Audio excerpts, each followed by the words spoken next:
ओडिशा के माननीय राज्यपाल डॉक्टर हरिबाबू काममपति जी, माननीय लोकसभा अध्यक्ष श्री ओम प्रकाश बिरला जी, राज्यसभा के माननीय उपाध्यक्ष श्री हरिवंश नारायण सिंह जी, उड़ीसा विधानसभा की माननीय अध्यक्ष श्रीमती सुरमा पाढ़ी जी, उड़ीसा के माननीय संसदीय कार्य मंत्री श्री मुकेश महलिंग जी, संसद की अनुसूचित जाति और जनजाति कल्याण समिति के माननीय अध्यक्ष डॉक्टर फगन सिंह कुलस्ते जी, उड़ीसा विधानसभा की अनुसूचित जाति एवं जनजाति कल्याण समिति के माननीय अध्यक्ष श्री भास्कर मढ़ी जी, विभिन्न राज्यों और केंद्र शासित प्रदेश से विधानमंडल के अनुसूचित जाति और जनजाति कल्याण समिति के सम्मानित अध्यक्षगण, उड़ीसा विधानसभा के उपाध्यक्ष, साथी मंत्रीगण, उड़ीसा विधानसभा के सचिव, वहां उपस्थित सभी वरिष्ठ अधिकारीगण, माननीय जनप्रतिनिधिगण, मान्यगण्य अतिथिगण, पत्रकार बंधु और मेरे प्यारे साथियों, सभी का हार्दिक अभिनंदन और आभार। सभी राज्यों अब केंद्र शासित प्रदेशों से पधारे अध्यक्षगण, विशिष्ट अतिथि, सभी प्रतिभागी, आप सभी को मेरे सादर नमस्कार। ये मेरे लिए गर्व की बात है कि मुझे इस 2 दिवसीय राष्ट्रीय सम्मेलन के समापन सत्र में आप सभी को संबोधित करने का अवसर प्राप्त हुआ है। बीते 2 दिन में हमने जो बहुमूल्य विचार विमर्श किया वो निश्चित रूप से हमारे देश के अनुसूचित जाति एवं जनजाति समुदायों के कल्याण की दिशा में एक मजबूत कदम है। साथियों, हमारे प्रधानमंत्री श्री नरेंद्र मोदी जी ने वर्ष 2047 तक भारत को एक विकसित राष्ट्र बनाने का जो सपना प्रस्तुत किया है वो अब हम सभी का राष्ट्रीय मिशन बन चुका है।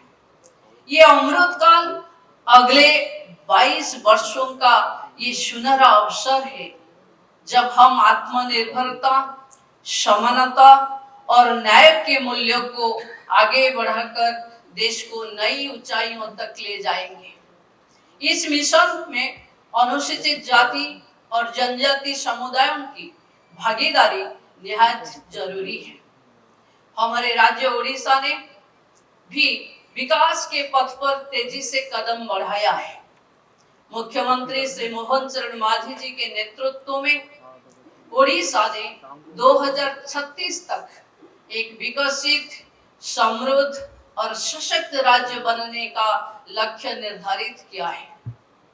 ये विजन केवल आर्थिक विकास तक सीमित नहीं बल्कि सामाजिक न्याय, शिक्षा, स्वास्थ्य और अनुसूचित जाति एवं जनजाति समुदायों के सशक्तिकरण को भी सर्वोच्च प्राथमिकता देता है। मुख्यमंत्री श्री मोहन चरण मांझी जी के द्वारा शुरू की गई सुभद्रा योजना राज्य की महिलाओं को सीधी आर्थिक सहायता प्रदान करने की ऐतिहासिक पहल है। इस योजना के अंतर्गत प्रत्येक महिला लाभार्थी को 5 वर्ष में कुल 50,000 की सहायता दी जाएगी। ये राशि प्रत्यक्ष लाभ हस्तांतरण के माध्यम से उनके बैंक खातों में भेजी जाएगी। इसका उद्देश्य है महिलाओं को वित्तीय रूप से सशक्त बनाना, विशेष रूप से अनुसूचित जाति, जनजाति और आर्थिक रूप से कमजोर वर्गों की महिलाओं को भी सशक्त बनाना। उड़ीसा ने देश में मिशन शक्ति के जरिए महिला सशक्तिकरण को नई दिशा दी है। लाखों स्वयं सहायता समूहों की महिलाएं आज आर्थिक गतिविधियों में भागीदारी कर रही है।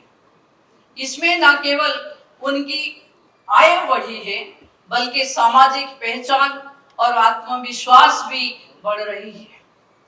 लक्ष्यपति दीदी योजना प्रधानमंत्री जी के एक महत्वपूर्ण पहल है, जिसका उद्देश्य है महिलाओं को 3 लाख के ऊपर सालाना आय तक पहुंचाना, उन्हें उद्यमिता, कौशल और तकनीक प्रशिक्षण से जोड़ना।